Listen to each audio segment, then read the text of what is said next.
જય શ્રી કૃષ્ણ. આજે આપણે યમનાષ્ટક કરશું. નમામિ યમુનામહં સકલસિદ્ધિહેતું મુદા મુરારીપદપંકજ સ્ફુરદમन्दરેણુત્કટાं તટસ્થનવકાનન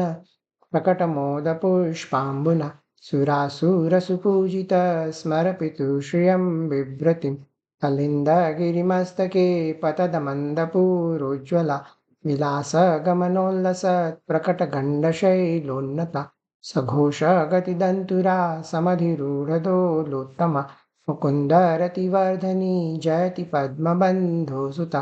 भुवं भुवनपावनीमधिगतामनेकस्वने प्रियाभिरवसेवितां शुकमयूरहंसादिभिः तरङ्गभुजकङ्कणप्रकटमुक्तिकावालुका नितम्बतटसुन्दरी नमत कृष्णतुल्यप्रियाम्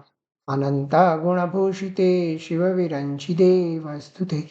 घनाघननिभे सदा ध्रुवपराशराभीष्टदे विशुद्धमथुरातटे सकलगोपगोपीवृते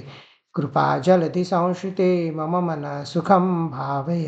यया चरणपद्मजा मुररिपो प्रियं भावुका समागमनतो भवत् सकलसिद्धिदा सेवतां तया सदृशतां यात् कमलजासपत्नीवयत् हरिप्रियकलिन्दया मनसि मे सदा स्थीयताम् नमोऽस्तु यमुने सदा तव चरित्रमद्यद्भुतं न जातु यमयातना भवति ते पयपानत यमोऽपि भगिनीसुतान् कथमुहन्ति दुष्टानपि प्रियो भवति सेवनात् तव हरे यथा गोपिका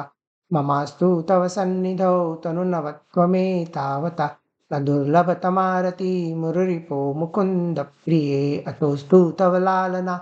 सुरधुनि परं सङ्गमात् तवैव भुवि कीर्तिता न तु कदापि पुष्टिस्थिते स्तुतिं तव करोति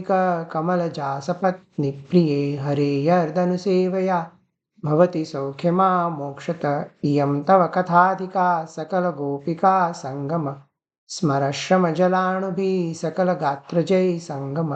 तवाष्टकमिदं मुदा पठति सूरसूते सदा समस्तदुरितक्षयो भवति वै मुकुन्दे रति तया सकलसिद्धयो मुररिपुष्य सन्तुष्यति